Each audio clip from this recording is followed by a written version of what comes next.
이사야 32장 9절부터 20절을 가지고 의, 공평, 풍요로움이라는 제목으로 말씀드립니다. 벨기에 요양원에서 뮤변이에 21명이 걸려서 7명이나 사망했습니다. 이들은 모두 백신을 접종하고 2주간이 지난 사람들입니다. 지금까지 변이는 백신을 맞으면 사망하거나 중증으로 가거나 입원하는 경우는 드물었습니다. 그런데 뮤변이는 다르다는 것을 보여줍니다. 아직은 뮤변이에 대해서 더 이상 아는 바는 없습니다. 뮤변이의 실체가 드러나지 않았습니다. 뮤변이는 남미 콜롬비아에서 발생했습니다. 전 세계적으로 확진자의 0.1%가 뮤변이입니다. 그런데 전체 확진자 중에서 뮤변이에 걸린 자가 콜롬비아에서는 39%, 에콰도르에서는 13%를 차지하고 있습니다. 지금은 전 세계와 우리나라에 델타 변이가 유행하고 있습니다. 델타 변이 다음은 뮤변이일 가능성이 있습니다. 코로나 뮤변이가 우리나라에도 들어왔습니다. 3명이 해외에서 입국했습니다. 백신이 뮤변이에 대해서 얼마나 효과가 있는지, 입원과 중증 사망을 얼마나 줄여주는지는 모릅니다. 코로나는 변이가 무섭습니다. 적을 알지 못하니까 이기기가 어렵습니다. 코로나의 끝이 있을까는 의문도 있습니다. 확진자 수는 줄지 않았는데 추석을 앞두고 4주간 거리두기를 완화했습니다. 코로나와 더불어 사는 시름이 시작되었다고도 말합니다. 아직은 백신 접종률과 치사율로 보면 완화할 때가 아닙니다. 추석 연휴로 인해서 코로나 환자가 폭증할까는 우려가 여전히 있습니다. 지금도 의료진들이 힘들어하고 있습니다. 아주 피곤하게 있다. 벌써 거의 2년째 지금 코로나와 씨름하고 있습니다. 그만큼 코로나 환자가 많습니다. 병원이 감당하지 못하도록 환자가 쏟아져 나오면 많은 사람들이 사망할 것입니다. 거리두기는 완화되었지만 우리는 긴장을 하고 있어야 합니다.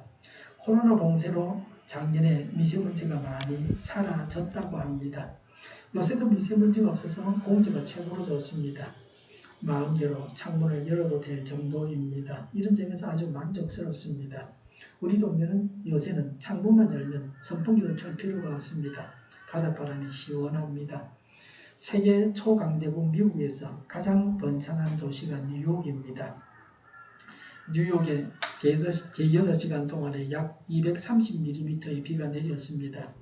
뉴욕시 맨하탄 센트럴파크엔 1시간 만에 약 76mm의 폭우가 쏟아졌습니다. 1869년 기상 관측 이래 시간당 최다 강수량을 기록했습니다.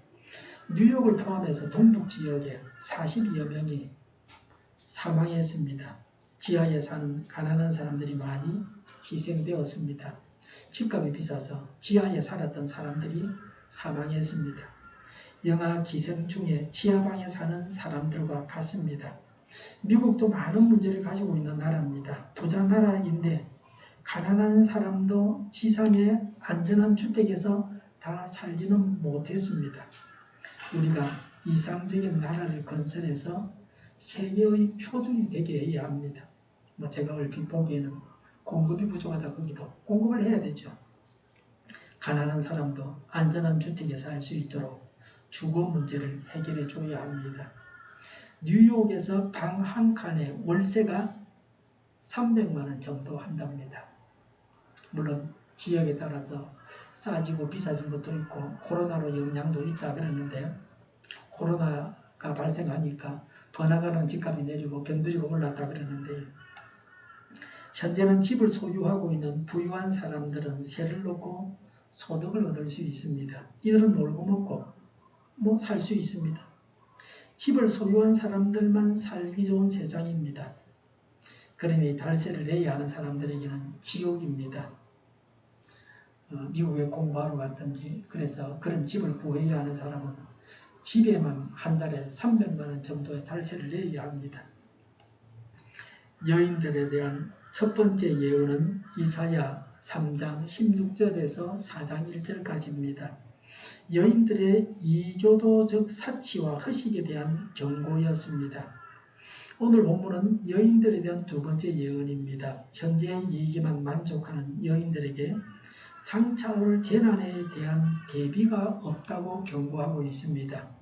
이사야 32장 5절부터 7절에서 남자들의 죄를 경고했습니다. 여기서는 역시 안일에 빠져있는 여인들의 잘못을 경고합니다. 그러나 여인들은 예루살렘 사람들 전체라고 볼 수도 있습니다. 하나님의 경고를 무시하고 안일하게 살았던 예루살렘 주민 전체를 말합니다.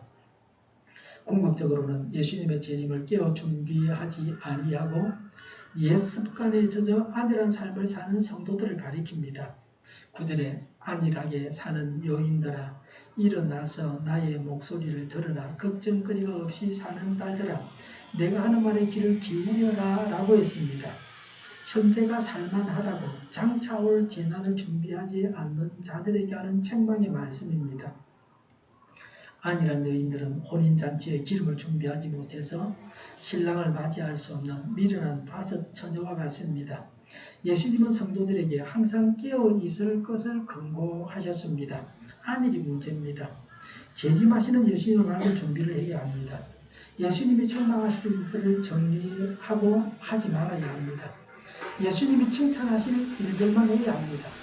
성령께서 지시하시는 일을 해야 합니다. 10절에 걱정거리가 없이 사는 딸들아 1년이 채 되지 못하여 몸서리칠 일들이 생길 것이다. 포도 농사가 망하여 거둘 것이 없을 것이다 라고 했습니다. 안일하게 지내던 자들에게 이 말 재앙을 말씀하십니다. 현재의 수확이 마치 자신의 노력에 대한 결과라고 생각하는 교만한 사람에게 머지않아 추수의 기쁨이 사라지는 재앙이 임한다고 예언하고 있습니다. 본 예언은 주전 702년에 선포되었습니다.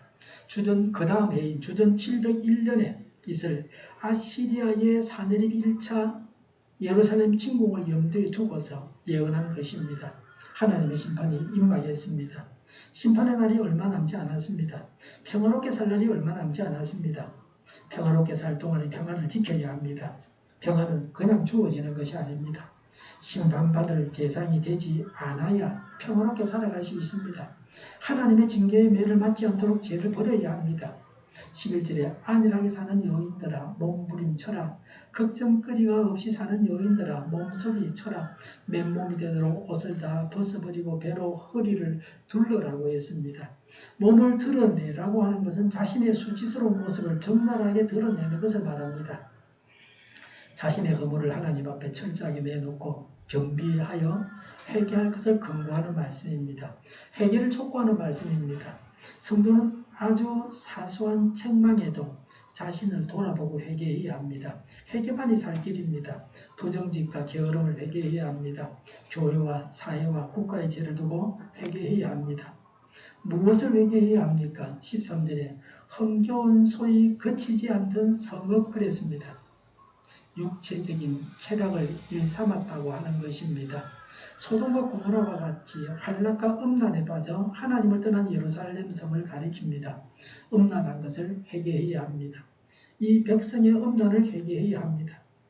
우리의 취미생활과 여가 선정등이 우리 자신을 죄악으로부터 성결하게 지켜주고 있습니까? 죄는 심판을 받게 합니다. 죄를 회개하고 죄를 버리고 떠나야 합니다. 죄가 무엇인가 하는 것은 성경을 통해서 알 수 있습니다.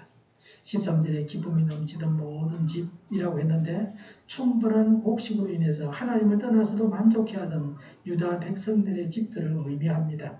먹고 살만하다고 하나님을 떠나는 것이 죄악입니다. 사람은 부유해지면 하나님을 버립니다. 행복하게 살면서 계속 행복하게 살도록 해야 합니다. 돈을 벌었다고 그 돈을 가지고 죄를 짓다가 심판받아서 망하고 고통을 당합니다. 심판받기 전에, 망하기 전에 회개하는 것이 최선입니다. 망했으면 회복되어야 합니다.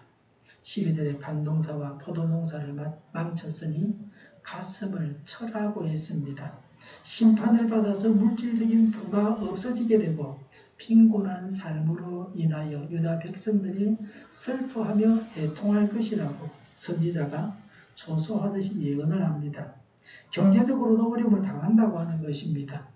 최소한의 생활을 위해서 필요한 것들을 사람이 가지고 있어야 합니다. 지금 우리나라에서는 나라에서 기초생활비를 지원하고 있습니다. 생활비 지원받는 분들은 병원에 가도 경제적인 부담 없이 진료도 받고 약을 받을 수가 있습니다. 제가 어릴 때는 병원에 잘 가지를 못했습니다. 큰 병이 걸리면 병원에 가지만 보통은 잘 못 갑니다. 거의 죽을 병에 걸리지 않고서는 병원에 가지 않습니다. 서민들은 병원에 갈 돈이 없었습니다. 의료보험도 없었습니다. 한번 제가 병에 걸렸는데 우리 동네에 돌팔이가 와서 보더니 중환병이라고 누워있으라 그랬습니다. 몇 달 동안 누워서 그 사람이 주는 약을 먹어야만 했던 그런 처지였습니다. 제 위에 형이 3살이 많았는데 그렇게 한 적이 있어요. 그분에게서 그렇게 했죠. 그런데 저를 병원에 데리고 간 분이 있었습니다. 병원에서는 별것 아니라고 했습니다. 그날 한번 가고 더는 가지 않았습니다. 제가 양말을 벗고 집에 앉아 있는데 그 돌팔이가 와서 왜 양말도 안 신고 누워있지도 않고 왜 그러느냐 아픈 사람이 그러는 거예요. 내가 병원에 다녀왔다고. 그러니까 그냥 그 사람이 갔습니다. 뭐 경찰에 신고한 그 사람은 뭐 잡혀 들어가야 되죠. 불법 의료 행위를 했으니까. 그 돌팔이는 일단 외상으로 약을 줍니다. 그 맛에 그 사람을 찾습니다. 그 사람은 순진한 사람을 이용합니다. 병도 아닌데 중병이라고 하면서 검사도 하지 않고 눕혀놓고 약을 먹게 합니다. 몇 달을 누워있게 하고 약을 주고 약값을 받아갑니다. 가난한 사람을 덩쳐먹고 사는 사람입니다. 제가 얼핏 듣기에는 군에서 위생병이었다는가 뭐 그런 것 같아요. 우리가 국가적으로 많이 부유해졌습니다. 대부분의 국민이 잠시라도 의사를 만날 수 있다고 하는 것이 대단합니다. 가정마다 수세식 화장실과 수도가 시설되어 있습니다. 우리 동네는 시원해서 여름에도 에어컨 없이 살 수 있는 때가 많습니다. 지금 좀 에어컨 없어도 살 수 있습니다. 코로나로 인해서 어려움을 당하는 사람도 있지만 대부분의 사람들이 대체적으로 먹고 살아가는 데는 큰 어려움이 없습니다. 그러나 오늘 본문에서는 먹고 살기 힘들어진다고 말씀하고 있습니다. 하나님의 심판으로 가난해져서 고통을 당한다고 했습니다. 먹을 것이 있고 입을 옷이 있고 주거할 집이 있고 병원에 갈 수 있고 기본적인 생활이 되는 것을 감사해야 합니다. 아프면 병원 가면 됩니다. 의료보험이 되기 때문에 돈 걱정할 필요가 없습니다. 경제적으로 별로 부담이 되지 않습니다. 특히 65세 이상은 더 싸게 해줍니다. 또 동네 병원은 그렇게 비싸지도 않습니다. 가급적이면 대학병원 같은 데는 안 가는 게 좋습니다. 비싸기 때문에 그래요. 또 많이 기다려야 되고요. 그렇다고 고쳐주는 것도 아니에요. 주로 뭐 검사 그러면서 그 병원이 유지해야 되는 거 아닌가. 검사비만 받아서 먹고 사는 게 아닌가. 그런 생각도 들어요. 검사하다가 빈털털이 되고 그럴 지경입니다. 병원에 가지 않아서 병을 키울 필요가 없습니다. 1년에 한 번씩 의료보험을 적용받아서 10,000원, 2,000원 정도 주면 치아 스케일링을 할 수 있습니다. 그 의료보험 만들 때는 5, 6만 원 내야 했어요. 스케일링 하려고 그러면요. 요새는 기계가 좋아서 30분 이 정도 하면 충분하지만 옛날에는 간호사가 칼로 긁었기 때문에 1시간, 2시간 저 같은 경우는 제일 오래 해서 그냥 5시간 하루 종일 긁은 적도 있어요. 돈도 많이 들죠. 지구상에는 지금도 이런 기본적인 생활이 안 되는 사람들이 되는 사람보다 더 많습니다. 그래서 우리가 받은 것을 두고 하나님께 감사해야 합니다. 13절에 나의 백성이 사는 땅에 가시덤불과 찔레나무가 자랄 것이니 가슴을 쳐라. 기쁨이 넘치던 모든 집과 흥겨운 소리 그치지 않던 성을 기억하고 가슴을 쳐라고 했습니다. 아시리아에 의해서 약탈당한 후에 유다의 상황을 구체적으로 묘사한 것입니다. 그때까지는 편안하게 살았습니다. 풍족하게 쓸 곡식을 생산하는 도도원이 아시리아 군대의 약탈로 인해서 찔레나무와 가시나무가 무성할 정도로 황무하게 되리라는 말씀입니다. 유다 전체가 전쟁으로 인해서 황폐하게 된다고 경고하고 있습니다. 사내립은 유다를 침공해서 포로로 2만 명이나 잡아갔습니다. 포로로 잡혀가서 그들이 살았던 곳이 황폐하게 된다는 겁니다. 우리나라도 지리적으로 전쟁이 많은 땅입니다. 북에서는 중국이나 만주족들이 공격해 왔습니다. 남에서는 일본이 공격해 왔습니다. 중국은 지금도 우리나라를 자기들 속국 정도로 생각하는 것 같습니다. 언제 무슨 일이 일어날지 모릅니다. 국제 정세를 잘 살펴야 합니다. 강대국들의 틈바구니에서 살아남아야 합니다. 하나님께서 보살펴 주셔서 살아남아야 됩니다.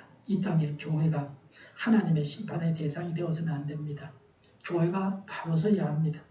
그리고 교회가 강구해서 하나님께서 응답하시고 우리를 살려주셔야 합니다. 14절에 요새는 파괴되고 붐비던 도성은 텅 비고 망대와 탑이 영원히 돌무더기가 되어서 들나귀들이 즐거이 뛰노는 곳, 양떼가 풀을 뜯는 곳이 될 것이다 라고 했습니다. 들나귀는 조심성이 많은 동물입니다. 사람들의 접근을 꺼리는 속성이 있습니다. 예루살렘 성읍에서 들나귀가 논다고 하는 것은, 뛰어논다는 것은 그만큼 사람들이 살 수 없을 정도로 황폐해졌다는 겁니다. 아시리아의 공격을 받아서 예루살렘이 폐허가 된다는 겁니다. 전쟁으로 폐허가 됩니다. 6.25로 이 땅이 폐허가 되었습니다. 흉악한 자들이 전쟁을 일으키고 수많은 사람들을 죽였습니다. 이런 흉악범을 따르는 자들도 있습니다. 추종하는 자들입니다. 전쟁을 일으키는 자를 경멸하는 문화를 가져야 합니다. 대등한 전투력을 가지고 있어서 힘의 균형이 유지되어야 합니다. 감히 넘보지 못하게 해야 합니다. 다시는 이 땅에 전쟁이 일어나서는 안 됩니다. 무기도 중요하고 정신력도 중요합니다. 적이 공격하면 적이 망할 수밖에 없는 방어태세를 갖추어야 합니다. 그러면 함부로 공격하지 않을 겁니다. 유다의 회복과 예수님의 초림으로 이 땅에 임할 교회의 시대와 재림으로 임할 메시아 왕국의 모습을 말씀하고 있습니다. 15절에 그러나 주님께서 저 높은 곳에서부터 다시 우리의 영을 보내주시면 그랬습니다. 회복시키시는 분이 하나님이십니다. 하나님의 징계의 기간이 끝나면 하나님께서 그 백성들에게 성령을 부어주실 것이라고 하는 말씀입니다. 구약시대에는 집단적으로 성령이 임하지 않았습니다. 선지자, 왕, 성전을 건축하는 기술자 같은 특정한 개인에게만 제한적으로 성령이 임했습니다. 성령님이 집단적으로 임한 것은 오순절 성령 강림 사건 이후입니다. 본 예언은 장차 그리스도의 초림으로 하나님의 나라에 속할 성도들이 성령 받게 된다는 것을 예언하고 있습니다. 하나님께서 유다를 회복시키셔서 다시 멀쩡한 교제를 나누는 복을 허락하실 것을 예언한 것입니다. 예수님을 영접해서 예수님은 내 안에 계십니다. 성부, 성자, 성령 삼위 하나님이 내 안에 계십니다. 하나님과 동행하며 살고 있습니다. 지금은 성령님이 주도적으로 일하는 시대입니다. 그래서 성령님의 인도하심을 따라서 살아가야 합니다. 15절에 항무지는 기름진 땅이 되고 광야는 온갖 곡식을 풍성하게 내는 곡창지대가 될 것이다 라고 있습니다. 성령이 임할 때 광야는 아름다운 밭이 되고 그 밭으로 인해서 하나님의 백성들이 더 번성하게 됩니다. 하나님께서 직접 각 사람을 다스리셔서 모든 자연 만물도 제2의 세력에서 벗어나 회복될 것입니다. 지금 이스라엘은 물을 끌어와서 공급하고 소량의 물로도 농사를 짓는 기술을 가지고 있습니다. 그래서 농산물을 키우고 농산물을 수출하고 있습니다. 우리나라에서 청년 부부가 장어를 키우면서 수경재배로 농산물도 생산하고 있다고 합니다. 그러니까 농업과 어업을 같이 하고 있는 겁니다. 처음에는 신고도 어려웠다 그래요. 농업이기도 하고 어업이기도 하니까 1년에 장어 판매 수익만 10억 원이 된다 그럽니다. 장어 양식에 항생제를 쓰지 않습니다. 대부분 양식하는 거기는 항생제를 쓰기 때문에 그게 문제입니다. 농작물에 농약을 사용하지 않습니다. 농약을 쓰게 되면 장어가 죽죠. 지금 수경 재배를 하면서 그 물을 가지고 장어를 키우는데 거기다 농약을 치면 안 되죠. 웬만한 애충은 장어가 다 먹어버립니다. 어떤 물고기는 잘못 구매했는데 식물 뿌리를 다 갉아먹는다. 그런 건 키울 수가 없습니다. 처음에는 그런 시행착오도 있었다 그럽니다. 친환경적으로 농업과 어업을 같이 하고 있습니다. 그래서 사람들이 믿고 사간다 그럽니다. 외국의 자료들을 가지고 그 시설을 자기가 직접 만들었다. 이제는 사람들이 와서 배워가고 그렇게 만들려고 하고 있습니다. 실내에서 타는 자전거를 개발한 한국 사람도 있습니다. 세계 사람들이 놀라고 있다 그럽니다. 바퀴가 고정된 것이 아닙니다. 그렇다고 타다가 넘어지지도 않습니다. 자전거를 타듯이 탈 수 있습니다. 이런 일들이 우리도 풍요롭게 살 수 있다는 것을 실제로 보여주는 사례들입니다. 우리가 번영의 길로만 가야 합니다. 먹고 살만하다고 고개를 쳐들고 죄를 짓고 믿음을 떠나고 그래서는 안 됩니다. 16절에 그때에는 광야에 공평이 자리 잡고 기름진 땅에 의가 머무를 것이다 라고 했습니다. 광야는 비천한 곳입니다. 아래 사람들이라고 말할 수 있습니다. 비천한 곳에 공평이 있다고 했습니다. 험한 일을 하는 분들을 불공평하게 괴롭혀서는 안 됩니다. 일정 규모 이상의 아파트에서 이제는 경비원을 불러가지고 자기 집에 정문을 갈아달라고 말하면 법적으로 처벌을 받습니다. 자기 집 일은 자기가 해야 됩니다. 돈을 주고 사람을 사서 일을 하든지 자기가 하든지 해야 됩니다. 힘든 일을 하는 분들을 자기 종처럼 부리거나 힘들게 해서는 안 됩니다. 기름진 땅은 가장 존귀 여김을 받는 곳을 말합니다. 가장 존귀 여김을 받는 곳에 의가 있다고 했습니다. 높은 곳에서 앉아 권세를 쥐고 있는 사람들이 정의로워야 합니다. 재판관이 바른 판결을 내려야 됩니다. 지도자가 정의로워야 합니다. 앞서가는 사람들이 옳고 그른 것을 분별해서 알려줘야 합니다. 우리는 지금 지도자 문제로 고통을 당하고 있습니다. 지도자가 불의하면 얼마나 나라와 국민들이 고통을 당하는지를 잘 체험하고 있습니다. 선거를 앞두고 요란합니다. 사람들이 참과 거짓을 분간하기 어렵습니다. 부동층이 많습니다. 교회가 불의하면 우리에게 소망이 없습니다. 우리 나라에 소망이 없습니다. 위로 올라갈수록 더 의로워야 합니다. 공평과 의는 하나님의 통치 원리입니다. 하나님은 통치 원리를 분명히 아십니다. 이 하나님의 통치 원리를 따라서 공평과 의를 우리가 이 세상에서 이루어야 합니다. 뭐가 옳고 바른 것인지를 바르게 알아야 합니다. 추구해야 할 것을 추구해야 합니다. 버려야 할 것을 버려야 합니다. 우리가 살 길을 알고 그 길로만 가야 합니다. 17절에 의의 열매는 평화요라고 했습니다. 의로운 행위는 평화, 즉 풍성한 기쁨을 가져다 줍니다. 하나님은 의인을 벌하지 아니하십니다. 의인은 하나님의 보호 가운데 평화롭게 살아가게 하십니다. 야고보서 3장 18절에 정의의 열매는 평화를 이루는 사람들이 평화를 위하여 그 씨를 뿌려서 거두어 드리는 열매입니다라고 했습니다. 의인은 궁극적으로 예수 그리스도의 십자가 공로입니다. 예수님은 십자가에서 우리를 하나님과 화평하게 하셨습니다. 그래서 죄를 버리고 예수님을 따라서 살아가야 합니다. 천국 백성답게 예수님을 따라서 살아가야 합니다. 천국은 하나님의 통치가 이루어지는 곳입니다. 예수님이 나의 주인이 되어서 나의 삶을 주장하신다면 내가 천국 생활하는 것입니다. 우리가 하나님의 백성으로 살아가야 합니다. 17절에 의의 결실은 영원한 평안과 안전이다 라고 했습니다. 의로 통치되는 메시아 왕국 백성들의 궁극적인 행복은 창조주 하나님 안에서 누리는 절대적이며 영원한 안식과 평안입니다. 이 세상에서 천국을 이루면서 살고 영원한 천국에서 영생 복락하는 것입니다.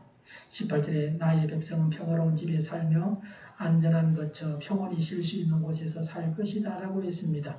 장차 하나님의 백성이 거할 처소에 관한 묘사입니다. 천국의 완전성을 묘사하고 있습니다. 어떤 세력과도 다툼이나 분쟁이 없는 평화스러운 곳입니다. 어떤 적의 위협도 없는 안전한 곳입니다. 그래서 편안히 안식할 수 있는 곳입니다. 이 세상에서는 온갖 폭력과 부정에 대항하여 고통 중에 있지만 장차 이 말 완성될 하나님의 나라에서는 평화와 안식을 누릴 것입니다. 지금 우리는 코로나로 인해서 늘 입에는 마스크를 해야 합니다. 만나야 할 사람도 제대로 만나지 못하고 있습니다. 손도 늘 씻어야 합니다.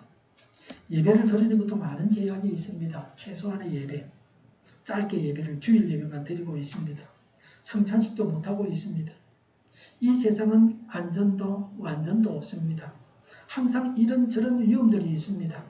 아프간에 미군들이 철수하면서 아프간 사람들이 그 땅을 떠나려고 발버둥치는 것을 보면서 6.25 때를 생각했습니다. 지금 우리에게도 이런 일이 일어날 가능성은 있습니다. 사람은 내일 일을 알지 못합니다. 남들이 당하는 어려움을 보면서 우리의 앞길을 제대로 준비해야 합니다. 되돌릴 수 없는 지경에까지 이르러서는 안 됩니다.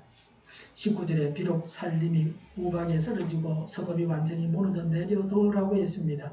살림은 유다입니다. 서급은 예루살렘입니다. 하나님의 구원의 손길이 있기 전에 먼저 예루살렘이 고난을 당하게 될 것을 의미합니다.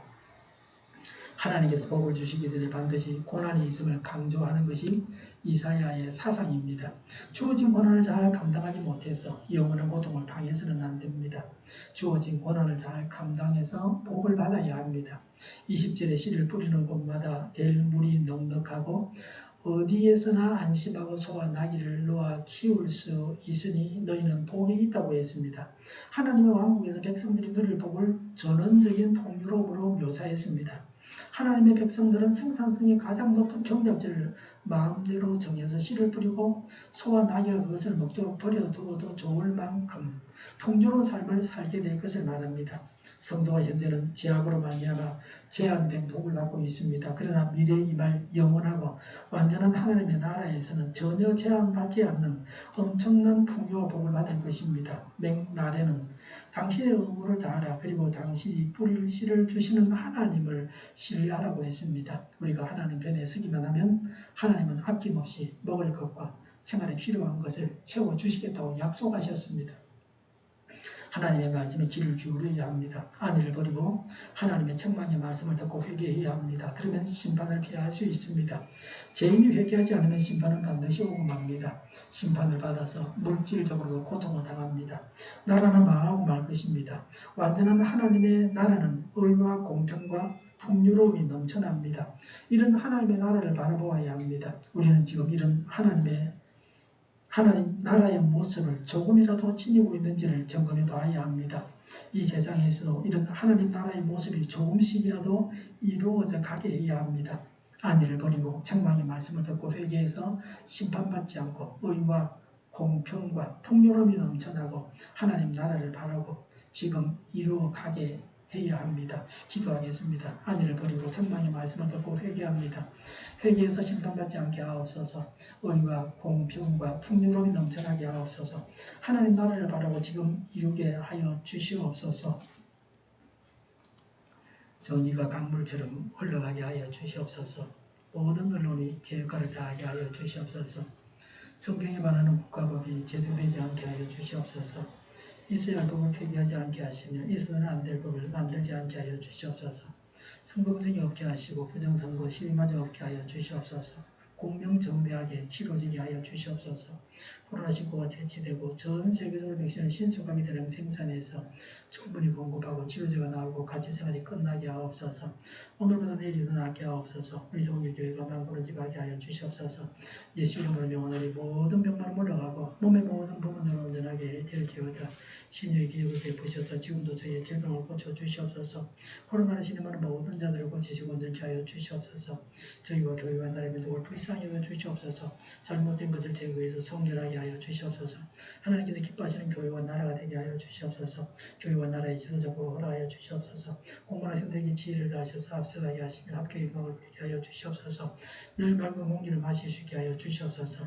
주 예수 그리스도의 은혜와 하나님의 사랑과 성령의 사귐이 회개에서 천국을 이루고 천국을 이루어 가겠다고 다짐하는 모두와 함께 하기를 빕니다. 아멘.